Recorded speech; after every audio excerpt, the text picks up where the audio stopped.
Hello, Bainbridge Island. This is Amy Diapise. I'm calling you from Thailand, Chiang Mai, Thailand. I'm so excited to be talking to you today and celebrating Bainbridge Arts and Crafts and the wonderful work that it's done over the years. And I personally have benefited for over 20 years. I hate to admit that, but it's true. It's been great, and I'm so happy to be here with you today.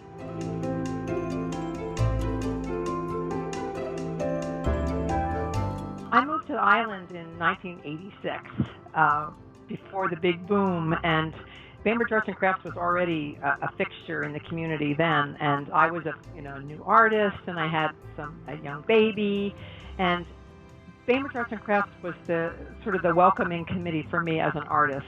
And I used to go look at the work, and I wanted to be part of the gallery, and eventually I got into some group shows, probably early 90s. And then I had my first solo show there, and it was a wonderful show that was portraits of island women. And Bainbridge Arts and Crafts hosted that show for me, and it was really a wonderful introduction to the artistic community on the island. And that was a big step for me.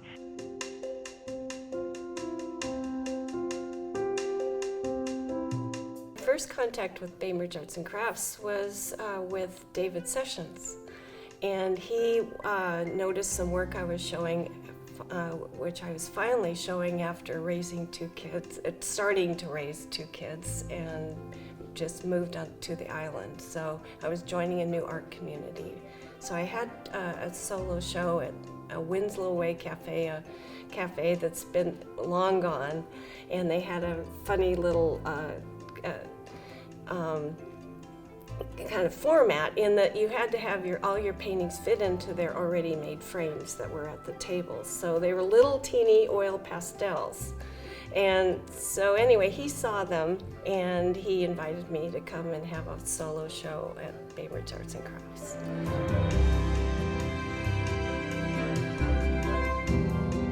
I started to make contact with people that lived on Bainbridge, and that led me to coming to some of the artist walks, and I came to Bainbridge Arts and Crafts. And I was really impressed with what I saw here, and I became familiar with the local art scene and the local artist, and that's very important to me.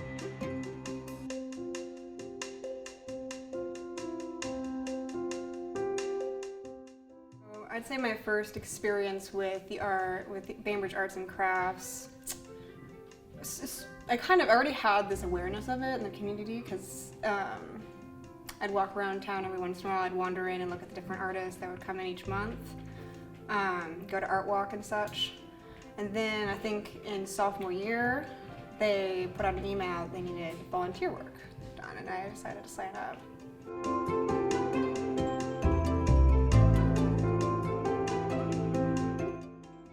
I moved to the island about 30 years ago, and at that time I came into the shop and was fascinated.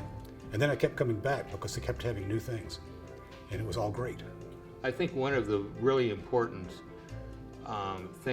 missions that Bainbridge Arts and Crafts could be involved with is education to the young people.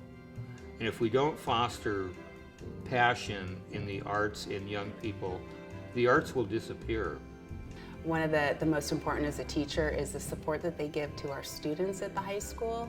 Over the years, so many students have been inspired to go on to the arts, to be able to show their work down at the gallery. And over the years, I think having a group of committed jurists at our Spring Arts Festival, where Bainbridge Arts and Crafts comes up and brings a whole team of people that come through the Spring Arts Festival and choose specific works, and then assign really important awards as well as monetary, and that makes an incredible difference in the lives of the students. I'm very thankful for the scholarship because that'll help me in my further career in art and digital design, hopefully. Bainbridge Arts and Crafts in some ways has been this rock and has gone through its own changes somewhat, but has always been really a steadfast friend and partner to the artistic community. Such a large amount of artists in this area that needs a place to exhibit their wares so they get them in front of persons. And to me, that's the main vision or the main operation of arts and crafts. They have other things, peripheral things, but to give local artists a place to exhibit their wonderful wares. To me, arts and crafts is that communication channel that makes that link within the community between artists and an audience. And every year, scores of artists connect to hundreds or even thousands of people in the local community through that channel that you provide through arts and crafts. That it's like this welcoming place for local artists to feel.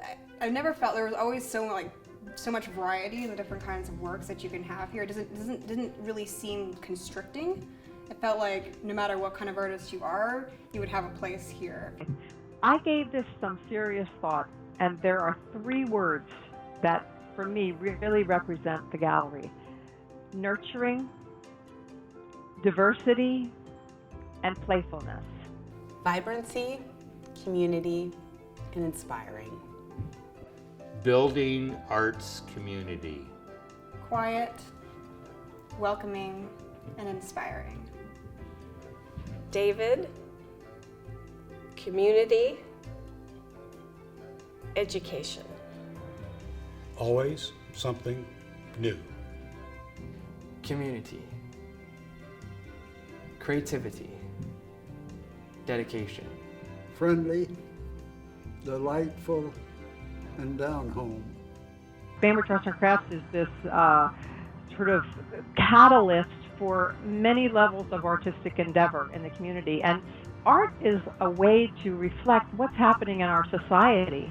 And it's important. It's not an isolated activity. It's a reflection of our desires and our strengths and our weaknesses and our endeavors. And I think Bainbridge Arts and Crafts is a wonderful representative of all the different aspects of art that come together. And they represent that and support local artists, which is really important, especially now where arts education funding is less in the schools, and we need advocates for art, which is the voice of people, not just of the artists, but of people who don't make art.